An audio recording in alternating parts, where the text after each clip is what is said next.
Excited to be here with First and 45, identifying social determinants contributing to the homicide epidemic, killing black males before the age of 45. This has been something, it was kind of interesting that we were speaking to a group earlier today, and he said, what's your radio show about?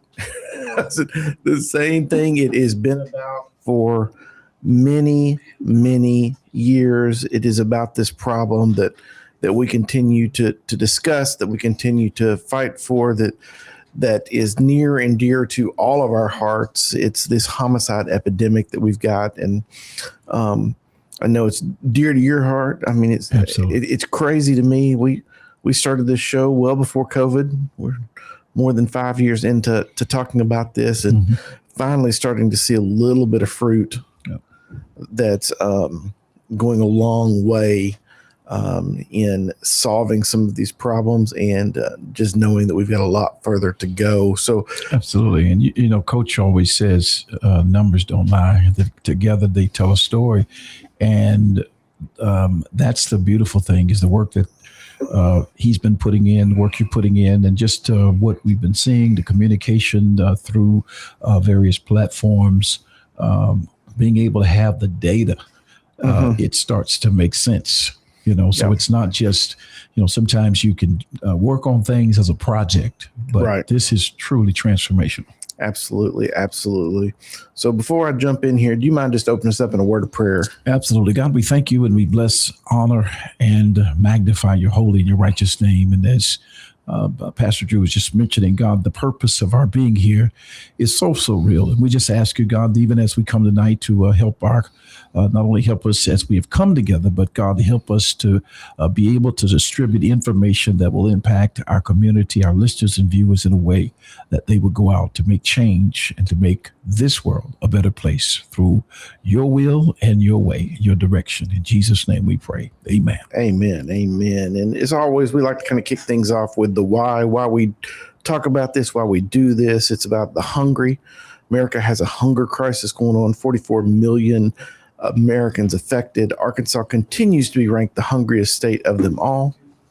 It's about the widow. The United States has the world's highest rate of children living in single-parent households, 24 million kids only getting 50% of the parenting that they deserve. It's about the orphan, 391,000 children in the U.S. living in the foster care system, nearly 4,000 of them here in Arkansas. And for a child aging out of foster care, 80% will have a child or be in prison within 2 years. And here's the hard truth. Only half of teen mothers are going to finish high school. When these babies start having babies, things get out of control so quickly. We've got to step in the gap for them. It's about poverty.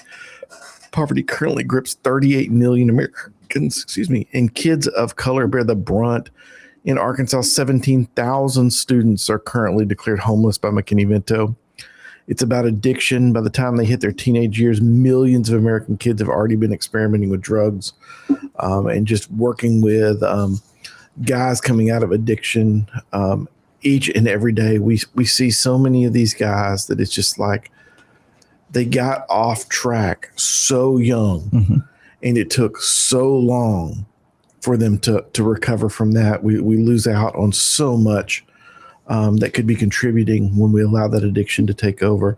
And it's also about the prisoner. The U.S. leads the world in the total number of incarcerations with more than 2 million. And when we start to look at that, Arkansas has got 3 million. I think incarceration is actually closer to 2.4. Yeah, that's been the highest. I mean, 2.4 million. That's been the highest. It hovers right now about 2 million, 2.1. Then just depending what's complicated about it, because you know, sometimes they're not including all the prison jails and stuff and things. So when you say federal and state, but then you have local, and you know, so when you start looking at the pipeline, the prison mass, and then you start counting children. Yeah, because they're not in those numbers. Yeah, right. But I mean, it's crazy to think that our prison population in the United States is almost as big as our state. Yep. Wow. So yeah, That's just depressing. And at every Arkansan, our never vision, thought about it like that. Yeah. Every Arkansan, our vision is clear. More people chasing their God-given dreams, but too often those dreams are limited, not by talent, not by ambition, but by the zip code someone is born into. And that's why we're proud to host First and 45 with Coach Fitz, a show dedicated to confronting the realities facing our young men. And here's a reality we cannot ignore. The number one cause of death for Black males 0 to 44 is homicide, not cancer, heart disease, not car accidents. It's homicide. And if we want to see dreams pursued, we must first confront the forces that are cutting lives short. And as I was getting ready to figure out what in the world to talk about tonight, I was thinking about how many young people I see working in the fast food industry. And I remember when I was in high school, a fast food industry job, the general, those were thought of as the first job. Transition job. Yes. Transition job. Mm-hmm. And we've got a first job crisis. Many of our young men never actually enter the workforce. Now think about this for a moment. For generations, a young man's first job was almost like a rite of passage. I remember my first job was framing houses, working out in the heat and all that. And maybe for some, it was bagging groceries or cutting grass. Others, it could have been washing dishes or working construction with an uncle, helping at a local store. It wasn't glamorous work. And it wasn't high pay, but it was something important. It was a starting point for so many of these young men. That first job taught a young man how to show up on time. We talk about that all the time, Coach. It's like, show up on time, pull up your pants, look a person in the eye. There's the basics that so many of our young people don't have. It taught them how to take direction. And one time you're talking about that experience, and there's an educational process to that when that hasn't been a core value in your home. Mm-hmm. And so many times I see that on campus, and like one time I had a pastor ask me, so what do you think that comes from? I say, well, it's real simple. I said, that's an educational process that you have to be very wise how you approach it, because, as I always say, rules without relationships equal rebellion. So if you establish the relationship, then you can apply the rules and then everybody wins. And so as I look at that and understanding, in most cases, I'm not going to say all this. This is anecdotal more than anything. Yep. And if you'll see, I'm going to say the majority of your kids who do that, would come from the fatherless homes, because at that point, it's a father oftentimes, not all the time. Mm-hmm. The probabilities I'm talking about will say, hey, boy, we don't do that. And so I was flexing to the pastor today. I said, nobody has told him the correct way or the value of wearing it the right way. Well, and his value. Yeah, and I think that's one of the things that's missing when a kid doesn't have that first job. They're missing their value to society. They're missing their value that goes beyond their neighborhood, beyond that corner. But I mean, something's changed, though. I mean, across many communities today, young men are entering adulthood without ever having a job. Yeah. Oh, no question. Not because they're lazy, not because they lack potential, but because the opportunities that once existed have slowly disappeared. And to your point, Coach, the pressure to get out there and be a man and start earning, getting those experiences has disappeared. Yeah. Because with my father, it wasn't an option. No, I wasn't sitting around on the couch playing video games. I started at 12, 13 years old. I started working with my dad at the Arkansas Beverage Company, going and fortunate, it was. But what the thing that was of value to me is that I enjoyed getting up in the morning at 6 that I was going with my dad. Mm-hmm. I felt it made me feel like a man. Yep. All right. That I felt, okay, I got to go to bed tonight because I'm going with Dad in the morning. Mm-hmm. All right. I don't know how you replace that feeling that I'm gonna get up. If it's on a farm, I'm riding the tractors with my dad. And those are things that I'm saying that are irreplaceable. Hey, the love that you get from your mother can never be replaced. Okay. Mm-hmm. But what I'm saying, the nurturing can never be replaced.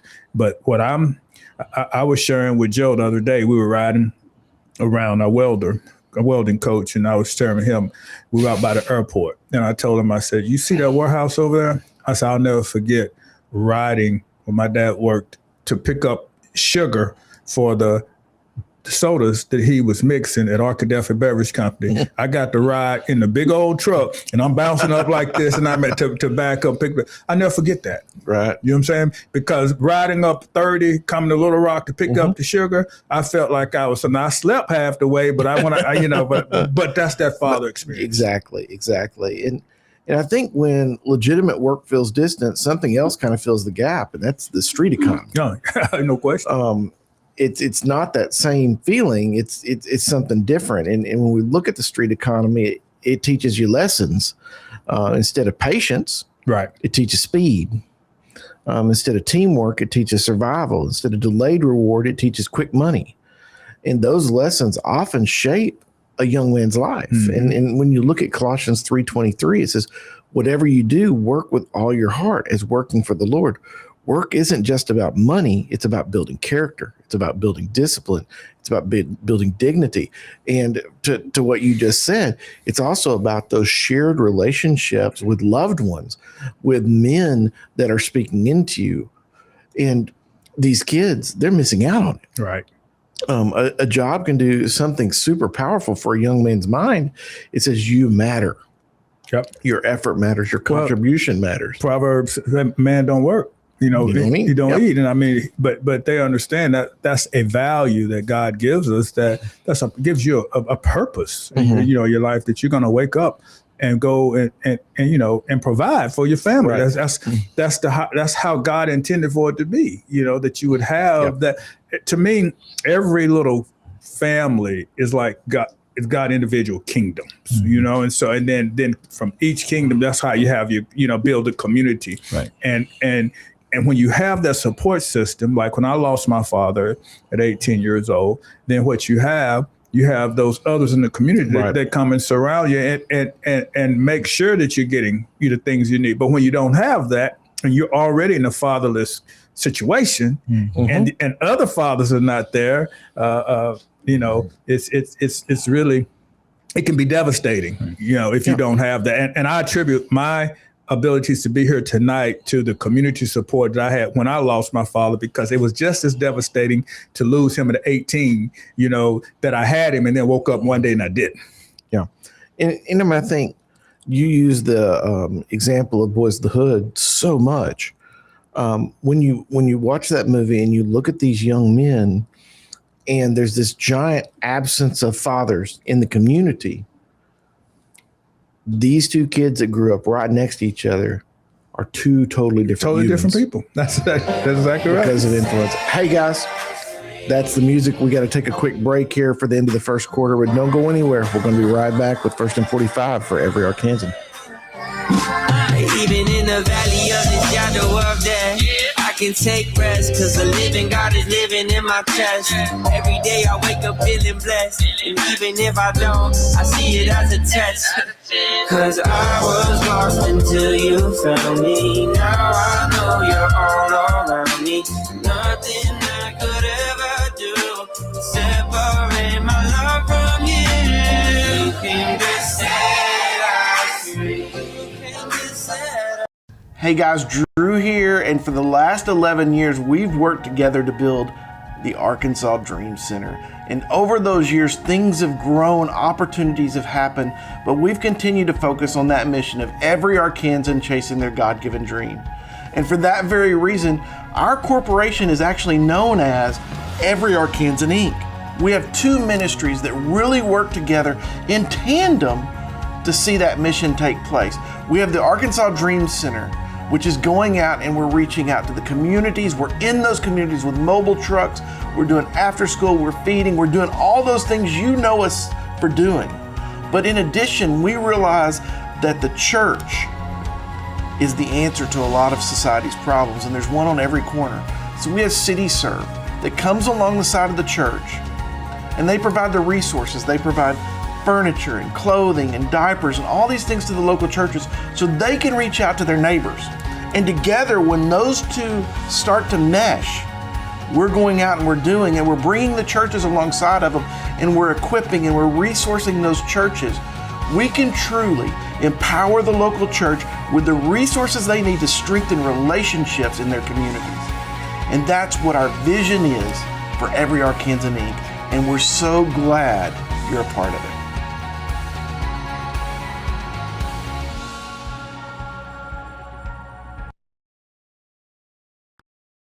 Yeah, Holy Spirit, come into my life. Won't you wrap me up inside your light? Whoa, I know everything's gonna be alright, right. Best believe this shit gonna last for life. Whoa, make it. And we are back with First and 45. Researchers have even found summer youth employment programs reduce violent crimes.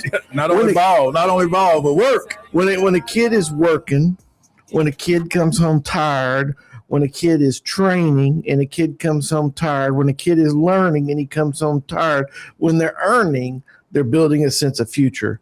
And because work does something deeper than just fill time, it builds their identity. Yeah.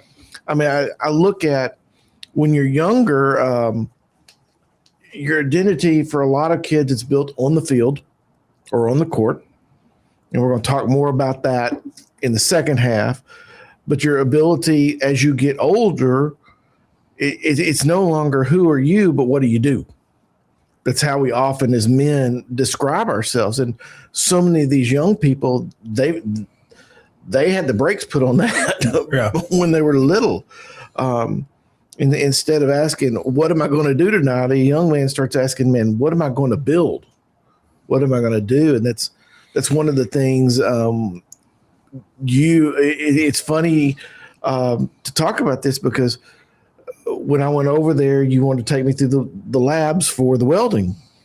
And we were talking about that these used to be science labs that no one was in there learning. No one was really interested in or whatever. Now there's welding lab in there that kids are there. They're wanting to learn. They're wanting to grow. It's about building something, a future. They're building a little project, but they're building a long-term future. And then we go over to the Scott Ford Center, and you're showing me the cabling, and we're talking about this, but it's just like I was actually telling Bishop before the show. It's like, when these kids can come in here, 8, 12 weeks, learn this cabling process, $80,000. Why in the world am I going to do anything? Forget Chick-fil-A, forget McDonald's. 2 years. I'm going over to ABC. Now you got to want to travel. If y'all don't see me next week. Yeah. Now we'll have a big meeting tomorrow. He'll be in town tomorrow, but he's sitting there 2 years, 150. Wow. But that's if you want to work. Yep. And if you have bags, and we'll travel. Like he said, I'll be honest, it's not for a man who's trying to raise a family in a traditional state. But for so many of these young men, they don't have a family. That's exactly right. They don't have a dad. They don't have a mom. To be able to get out there, get that experience, go and see the world. I mean, what in the world was the motto back in the day when the Army was recruiting? Go be all you can be, see all you can see, all this. But that first job is that first step, that first paycheck, first responsibility, that first supervisor who believes in you. The first moment you realize that you can stand on your own 2 feet. And I mean, you think about it, I mean, communities that care about young men have always invested in early work opportunities. You look at when we talk about Black Wall Street, it was about work. Yeah. It wasn't about excuses. It was about, okay, we got something to build here. And I watched can't remember the name of the documentary. You turned me onto it years ago, The Ballroom, about 9th Street in Little Rock. Yeah, exactly. And they're going through there and they're showing pictures and they're listing all these businesses that were Black-owned businesses that used to be on 9th Street. And I mean, there were hotels, there were restaurants, there were shoe stores, there were barbershops. There was everything that you needed to survive on one street. That was community. Yeah. And then there were jobs. Yeah. Because I look at so many of our kids right now, they're not jobs. I mean, churches used to help connect you with jobs. I mean, local shop owners hired neighborhood kids.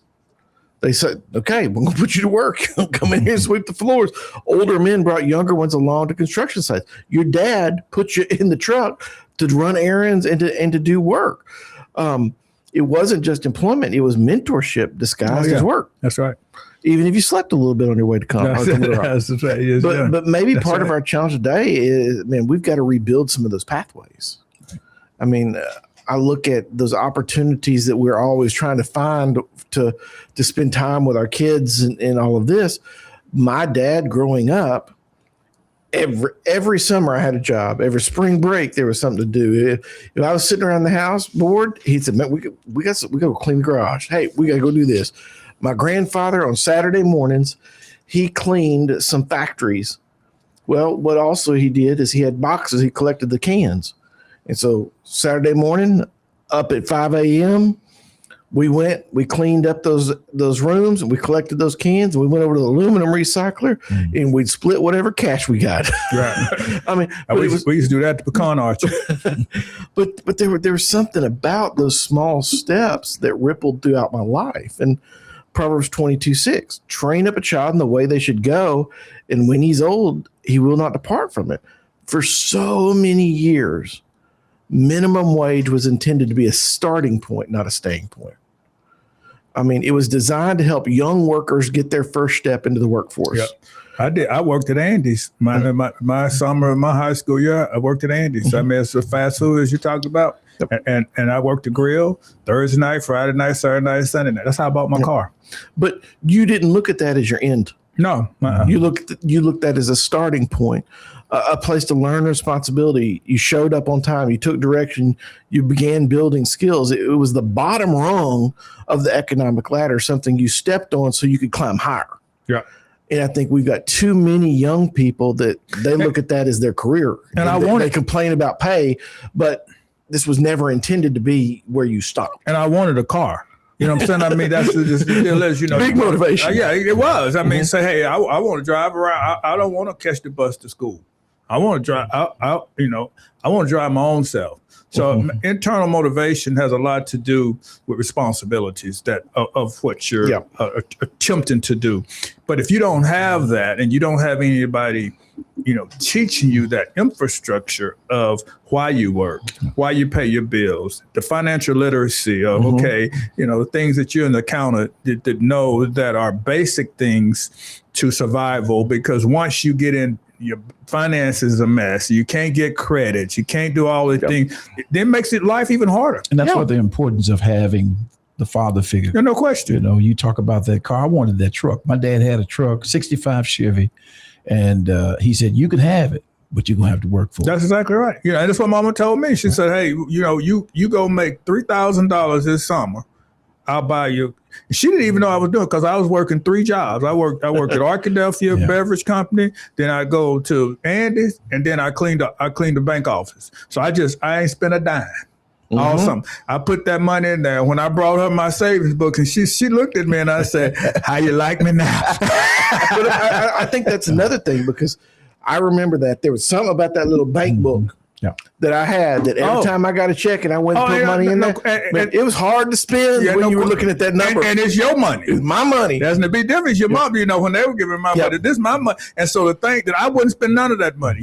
If I made $150, I put 140 of it in there, and I kept the rest of my, that's all I needed at the time, but I was going to keep, then if the bootleg on the side, I go cut grass, just to get me some extra deals if I want to do. But, and I never forget this, it's funny.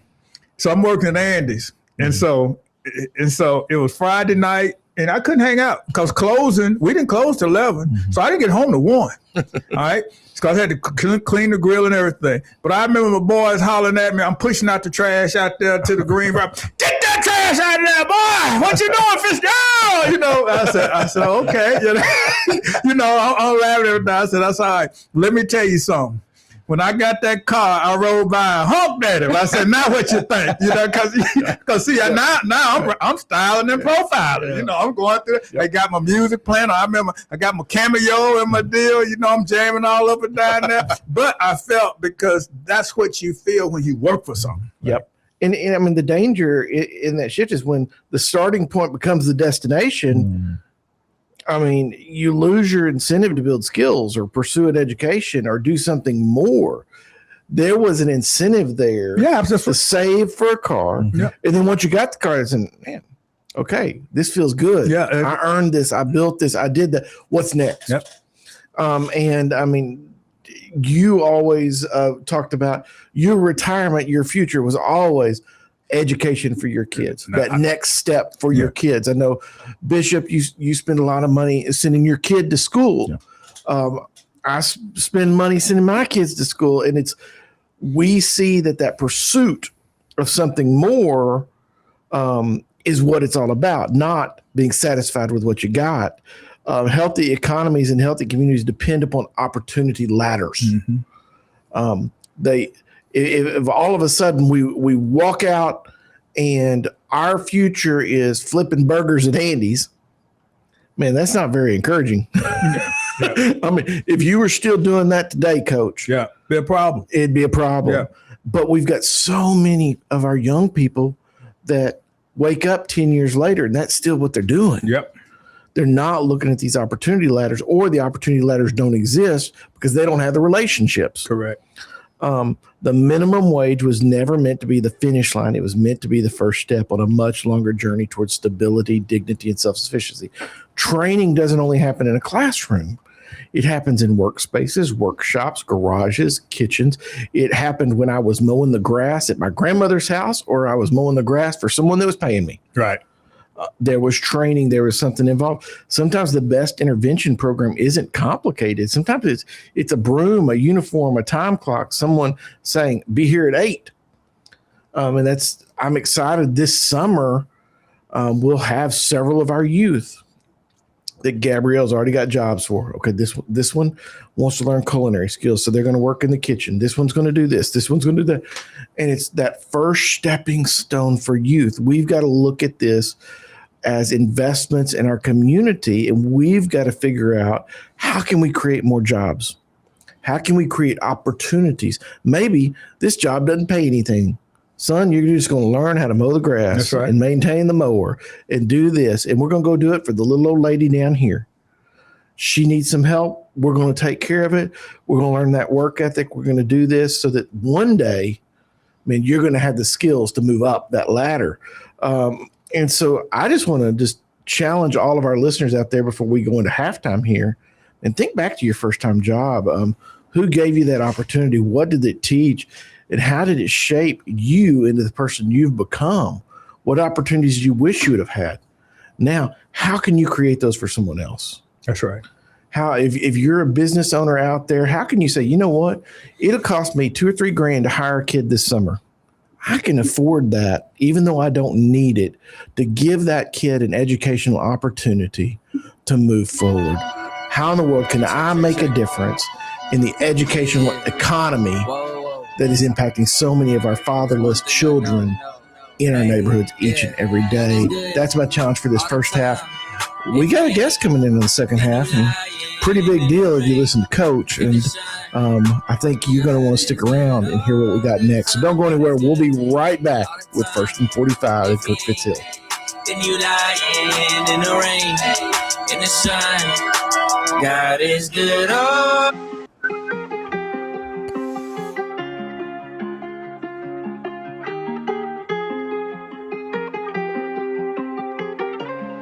As a former football coach, knowing the engagement that takes place on the football field, the basketball courts, the track, baseball, outside of extracurricular activity, META is the best academic curriculum I've seen for the oftentimes socially challenged student. And glad to have a pilot program going here now with Hamilton Learning Academy, as well as juvenile detention facility, to inspire, grow hope to a population of kids who sometimes don't believe that in the United States that life, liberty, and the pursuit of happiness is for them.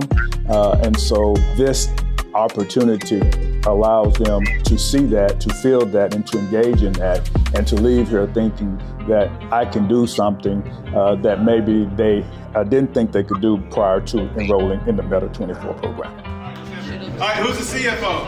Yeah. Come on up, come on up. Give the CFO a round of applause. All right, who's the marketing promotion team?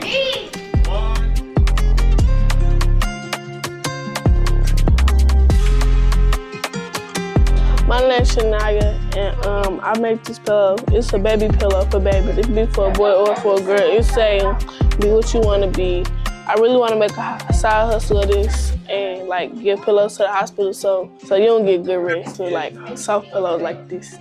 In the future, I want to 3D print some stuff that will help us in the world. I would love to print 3D houses to help architects build real houses because there's a lot of people in the world that homeless right now, and I feel like if I'm able to print 3D houses, I feel like architects can make more houses faster.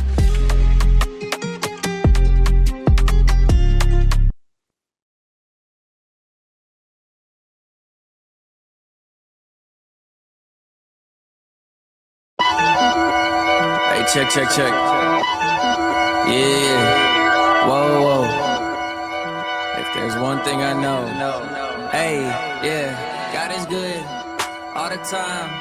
If he ain't, then you lying in the rain, in the shine. And we're back with First and 45 with Coach Fitz Hill and Pastor Drew. Coach Hill has always got a way of making things happen. A few days ago we saw this young man that's in the studio here with us. This coach was cutting nets down. Ball coach. Coach got him in the studio. Yeah. Well, we're making it happen. Yeah. It is crazy. It is crazy, but I was saying before, one of the greatest highlights of Arkansas Baptist College for these young men. And so you don't really, I've been around the neighborhood since 2009. Mm-hmm. And to see this and to see the spark in Coach's eyes, but also the spark in the guys the other night when I ran into them at the Buzz and some other stuff, man, it's life-changing. Yes, sir. Appreciate that. Yeah, Smoke coming out the nose of the buffalo for a reason. Yeah. Buffalo soldiers. That's what we call it. No limit. Yeah, yes, sir. No limit. But yeah, I want to invite Coach Joe Watkins here, and he's getting ready. I know the big game this week, and it's kind of like NCAA, kind of like the media. The media, you know how to use. So March look, Madness. it's March Madness, and so hey, he got to get his in too. So we're doing our PR for him, and really in this show. Coach, this is, we talk about the violence, the black male homicide epidemic that we deal with. And the reason that what you're doing is so important and understanding the fatherlessness that we deal with in our communities. And I know that you actually become a father to many. I remember when I lost my father, my coaches became my father. Mm-hmm. And even when I was challenged, I think about him all the time, Coach Willie Tate, who was the black coach in Arkadelphia in the community, the first black coach I had as a seventh grader, and how he impacted my life. And then when my dad got sick, and how he was always there. And I've just, the gentleman you had, and you have recruited almost 60 young men to come to Arkansas Baptist College to play basketball. And you understand the mission. And that's why I do everything I can to help you, because we know you'll never play 60 guys in 1 year. But what you do, you grow hope for 60 guys that they have the opportunities.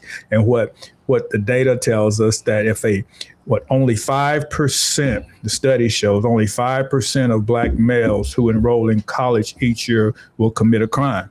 So how do you do that? Well, and what leads from them doing that is, number one, dropping out of high school and not having the credentials to be enrolled in school to access their financial aid. So that was a pretty cool video I just showed you a while ago. Yeah, absolutely.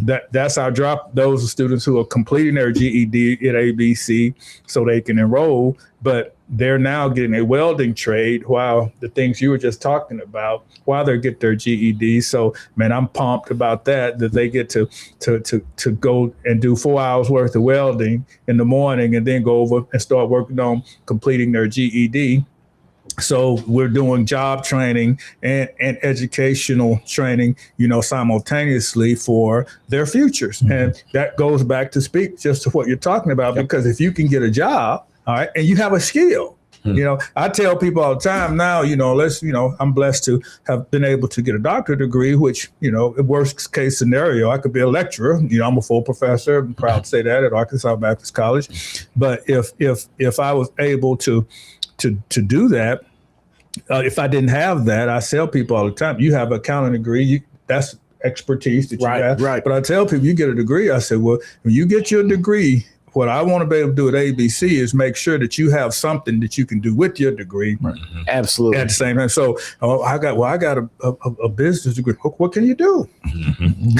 I started saying, well, what's your skill? I never worked from it yet. When my sister was in college, and my dad says, have you declared a major yet? She goes, yes. What is it? Communications. And he goes, what are you communicating? That's the next question. Is what are you doing with it? What's gonna move the needle? Yeah. And for people are recruiting you. That's the deal, that you have something and that nobody else has. And so, Coach, first of all, congratulations. Thank you for being here. Excited to be in Waxahachie on Friday, the first round of the playoff. God has set you up. You know what I'm saying? There, he 16th ranked, playing the first seed in our division. So, we just go. Hey, Dave, we just go take them out and go to the next. And if after we win on Friday, when do we play again?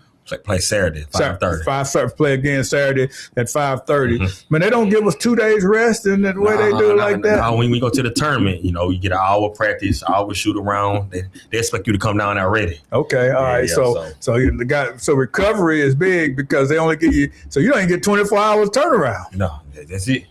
It really not 24 hours. That's what I'm saying, because you could play at 5:30 Friday night, then come back at 7:30 Friday. Oh, okay, yeah. So just barely get there. Yeah, okay, yes, all right, 7:30. Okay, come back. But here are some things that I've watched you and how Bishop. He was telling me that one of the all tournament players, he was working. Where was he working at? He working at a factory in Blytheville. I want to say that it's a chicken factory, or I think it was a parts factory. Okay. I don't know which one it was, but he was he was working there, and I recruited him for 2 years. Stayed in contact with him. Just kept because you saw him there playing in high school. No, and I seen him actually. He transferred from University of Arkansas Monticello. Okay. He came down for a workout, and when I met him, I liked his game, I liked his personality, and I really liked him. I wanted to be a part of it. And he decided to go home, work. I understood that. Yeah. Help with his family. Then I called him back in the summer, like, hey, you still thinking about playing? And hey, rest is history. Now look at you see where we're recruiting at now. Yeah, that's good. Yeah. Talk a little bit, if you don't mind. Just I know Coach is going to ask you more questions, but talk a little bit about the experience just with the guys. I mean, seeing these young men win. All right, and at the same time, knowing some of the places in which they come from and the things that they've come through and the struggles. Oh, it's been a good experience. It really give me chills sometimes just to see them. I seen them down before. Seen them down, seen them that they didn't know where they was gonna go. The next step, to see them now and how they gelling together, how they being on practice. They been to practice early, staying out to practice, shooting shots. Just doing all the extra things that a coach would like his player to do. It's kind of mind blowing. It feels surreal. I mean, at the end of the day, I feel like I did a good job with them, because sometimes I had to question myself, like if I'm doing the right things with them or if I'm guiding them the right way. I prayed and stayed on them, because I could be a little hard on them. Right. I could be real hard, and I see that it paid off. And it definitely a good feeling to see what they're doing. They're also good students too. We got like a 3.5 GPA as a team, so it's definitely a good group.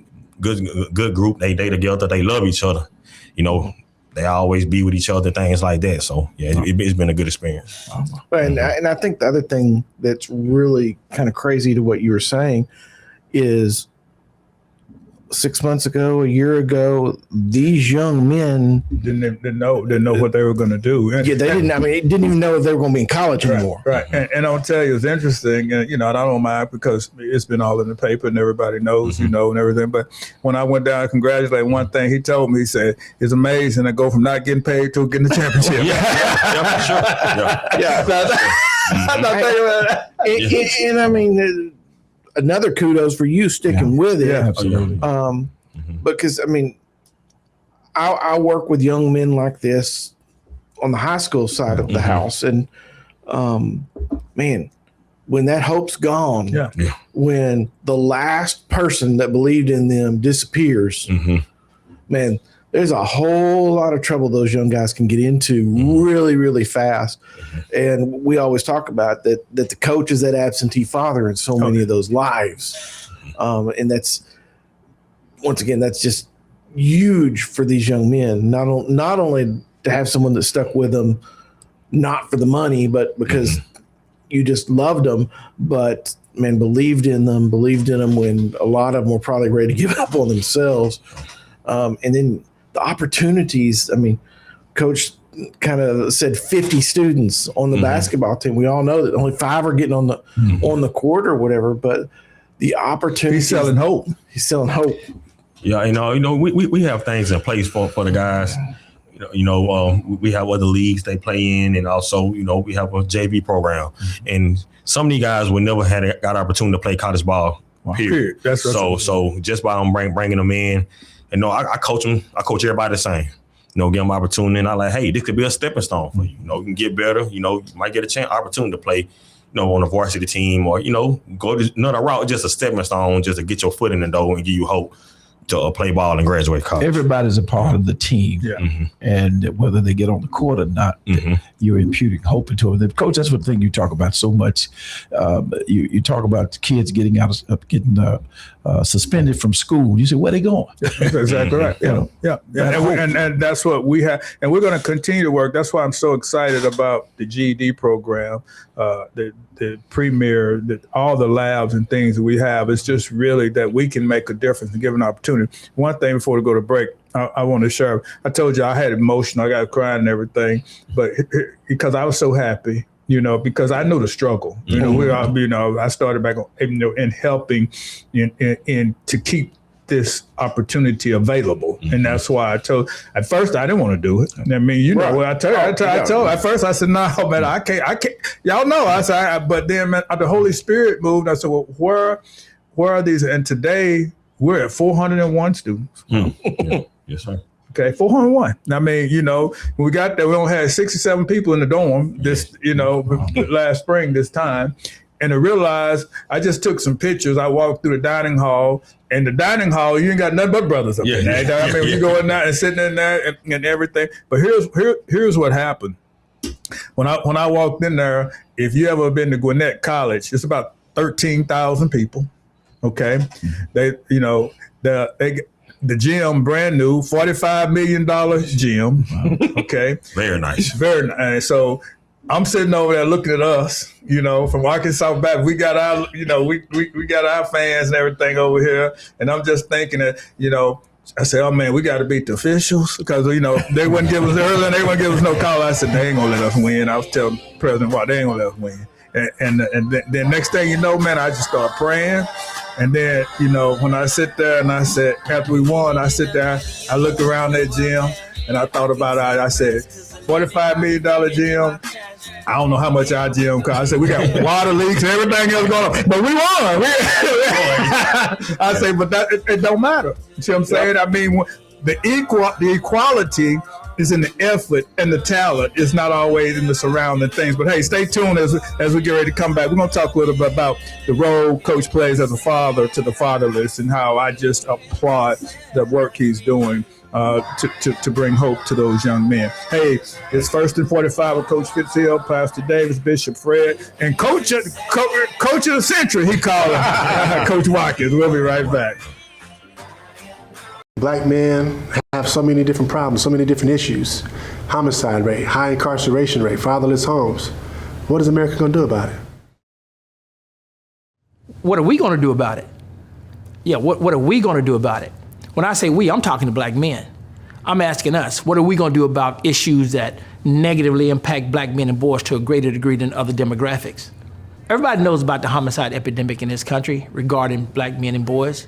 While comprising only 6% of the nation's population, will account for 50% of the nation's homicide victims. So what are we going to do about it? Here's another disturbing reality. While making up only 6% of the nation's population, we're about 40% of the nation's prison population. In fact, 1 in 3 black males are projected to go to jail in their lifetime. Again, I ask, what are we going to do about it? Collectively, black men have the means to solve these problems. We just don't have the mind to do so. And means without the mind is meaningless. Brother, it doesn't mean a thing. Hey, check. And we're back with First and 45 with Coach Fitz here. A great night on tonight. Just celebrating the fact that when you give hope, hope can be returned in multiple ways. And Coach, just excited about what Coach Watkins is sharing tonight, and then seeing you. I mean, because I can only imagine them winning the division the other day, the conference. You being able to look at that and say, this is why. Yep. The why. This is the why. This is the why. This is no question about it. And it made it worthwhile that you're investing in a process of people's lives, and this was the fruit of it. Because he's exceeded my expectation. So I mean, this was never saying, hey, I want you to win the gold. I'm expecting you to win the conference championship. Coach Rip been trying to do that ever since we got there, and this because we're JUCO and things like that. But now to be able to have the opportunities to even go higher, this is something that his team will remember for the rest of their lives. Mm-hmm. It's a what I call it's a mounting of an experience. It's not a pebble. You remember? I remember in 1979 when we won the state championship at Arkadelphia High School. I remember walking off the field. I remember riding through town. All of those things, because it became a staple of this team. And we're going to put banners up, everything. We're going to get them rings. I mean, we're going to find a way with a supper and soul when we having the Ohio players, when you used to wear those bell bottoms and stack with the Jerry curl. You can miss your Jerry curl.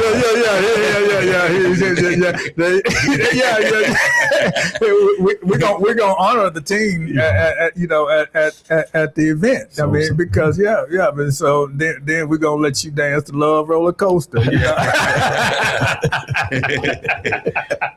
My man, Fred, that's what I meant. But here's the deal that I'm saying, why he's stepping, he's standing in the gap for so many. When you understand that the black family in America looked vastly different than it looked prior to 1960. Now listen to this.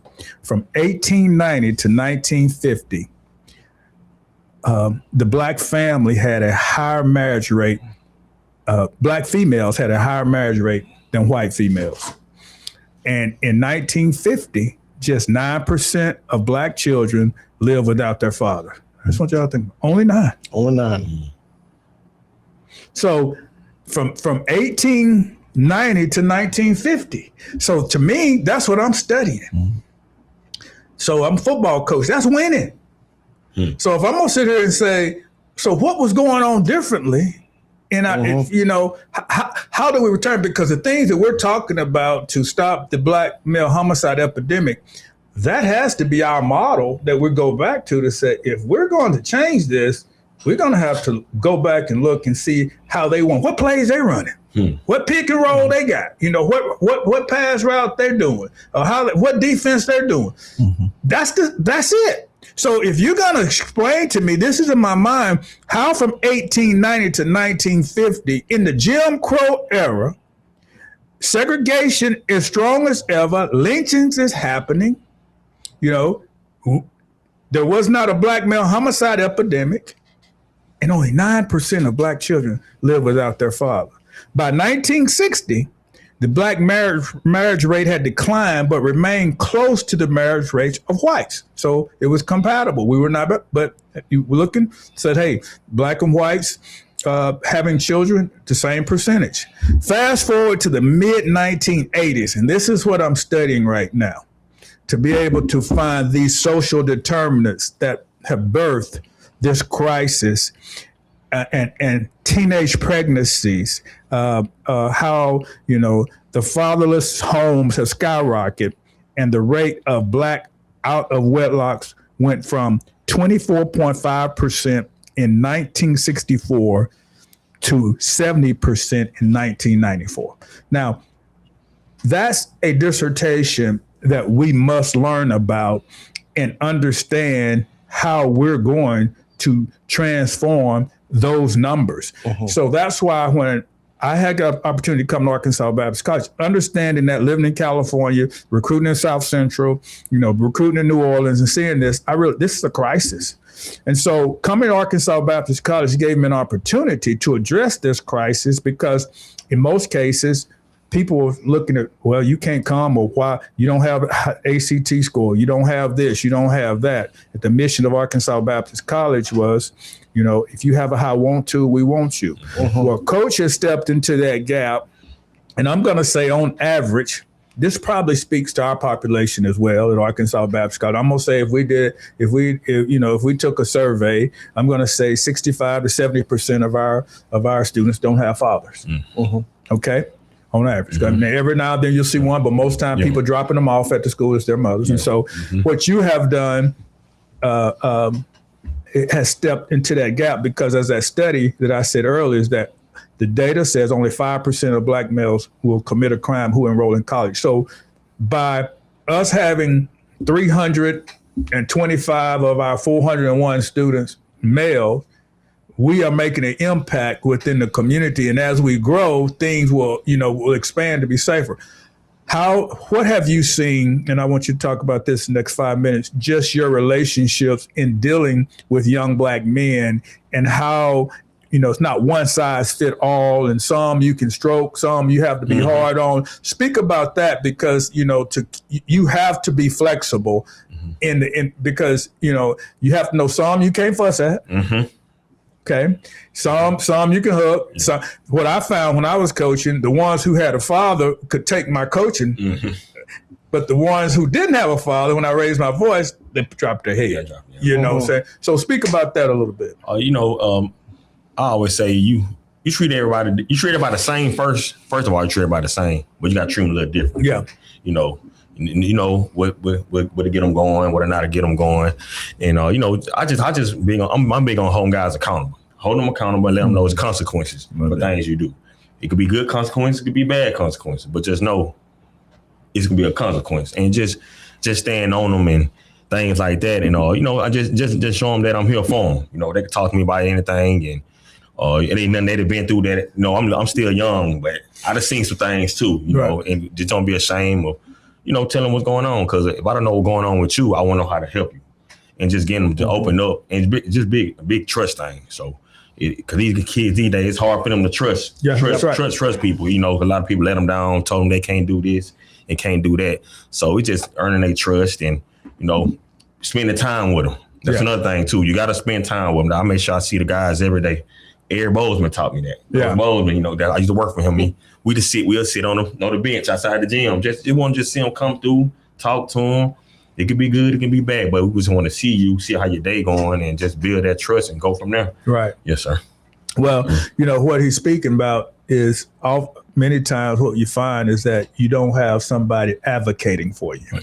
And that's a critical element, because, I'm going to advocate for my son. You're going to advocate for your children. You're going to advocate for your something not right. Well, can you imagine growing up in a situation, as I shared before visiting the school, okay, this fifth grader sitting in the principal's office crying. I'm visiting the school when I was on state board, and I walked through the principal's office and he's crying, and I said, well, what's wrong with my baby boy? Well, what's happening? Well, we can't control him, and we're going to send him home. So I'm sitting there and say, fifth grader? I said, oh, what did he do? Did he bring a gun? Or, I mean, what could possibly be going on with a fifth grader that he needs to be suspended? All right.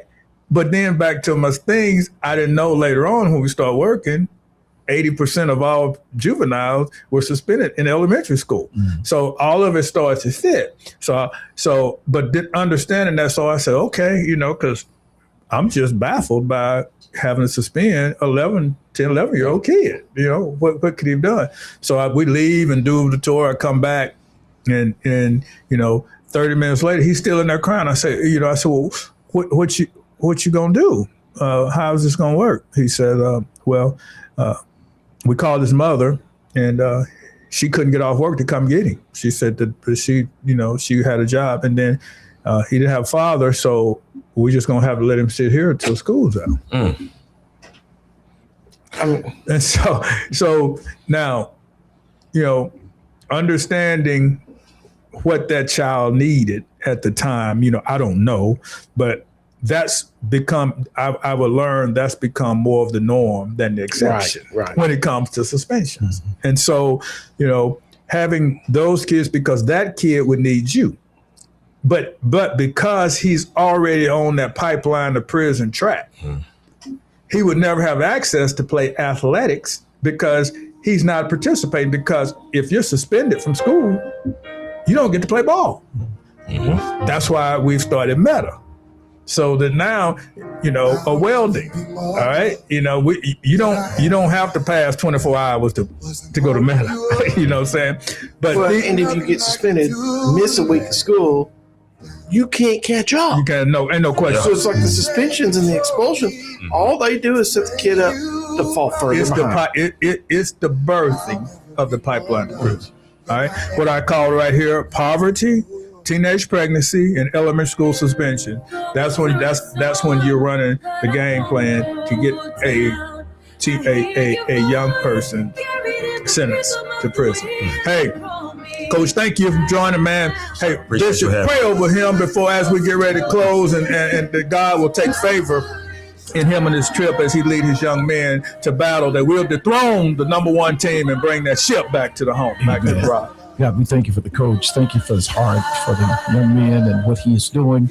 Thank you for what they're able to celebrate even now. And I pray that you would just cover them, protect them, let them go and do well. Give them the victory there as you did here. We believe you for it, and we count it down in Jesus' name. Amen. Amen. See you next week. You are